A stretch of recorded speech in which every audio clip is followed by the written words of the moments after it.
Annyeonghaseyo. Hi everyone, this is Ariel, one half of Soju for Two, and this is sort of like a video about North Korea.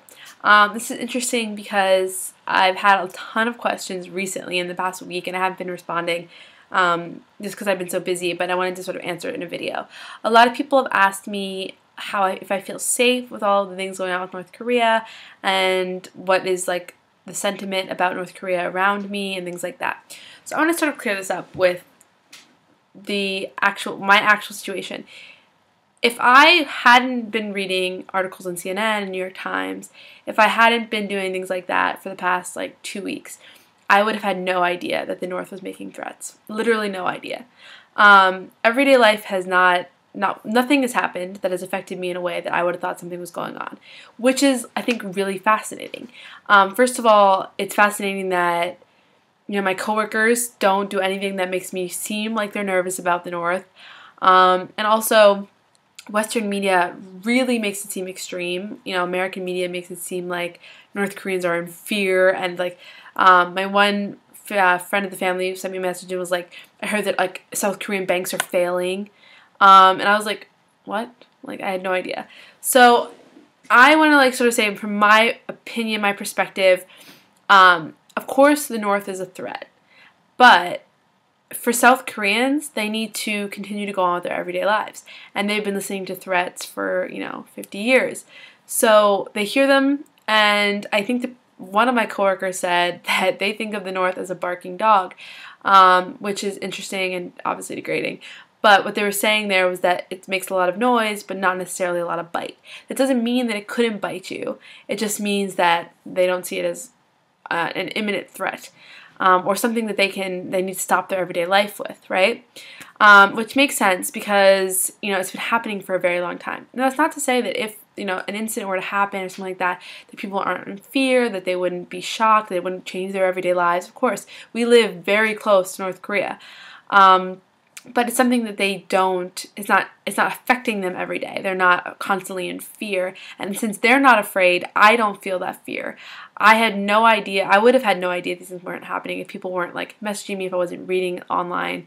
So I don't think that South Koreans are living in fear. I think it's a constant worry in their mind, but they're not afraid. I don't know. I mean, I think my perspective is probably different than theirs, though, obviously. I've not lived with this my entire life, and everything I've known about North Korea from a Western perspective has been about an extremist hermit country. And I've never lived so close to North Korea, and the reality that, I think when I was talking to my coworkers about this today, I just brought up to them, I was like, how do you feel about North Korea? Because I'm curious, what is the South Korean perspective on North Korea? And one of my coworkers was saying that, she thinks she would love to see reunification. Not reunification with a communist country, but reunification with Korean people. So I think a lot of Koreans can disassociate, they want to, at least, disassociate the politics of North Korea with the people. And I think that's really important, and that really touched a chord with me, because I always think that. I think that I obviously I'm a humanist, I care about the people, but how much of politics affects your everyday life, affects the person that you are. And I mean, North Korea, we really think of it as a place that is extremely affected. The people are affected by this cult of power, this personality cult that is the politics and the mix of communism and all of that. And so I think for an outside perspective, it was refreshing to hear that they think of these people as part of their their nation. And my kids, fascinatingly enough, I was asked them to do a mosaic. They had to draw things about themselves, and one of the things was where they're from, and they all said from Korea. And I said, okay, draw Korea. And in my mind, when I said draw Korea, they were going to draw South Korea, right? Because I was like, draw Seoul, draw the country.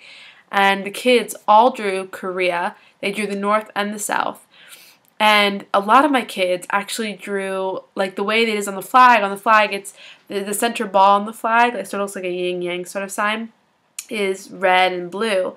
And a lot of my kids drew North Korea as red, which is interesting because it's communist, red country. And then obviously the South is blue. And I was sort of thinking that this seems like a big overtone, like it's all Korea in their mind.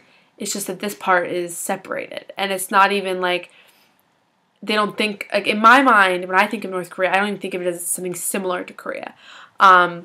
I don't think of it as Korea at all. But in their mind it is, which is really amazing to me. And so I think that a lot of Koreans have family in the North, or obviously have relatives, and so I think these things affect them in a unique way. So I don't think it's fear that's going on here. I think it's the unknown, and it's more just what will happen. I don't know, we don't feel everyday threat. I went to school as usual, I had open classes.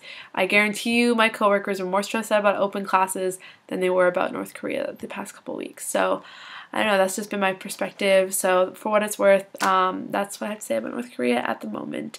And I'll keep you guys posted if anything new develops, or if people ask me crazy questions about my bank failing again. So yeah, I'll talk to you guys later. Bye everyone.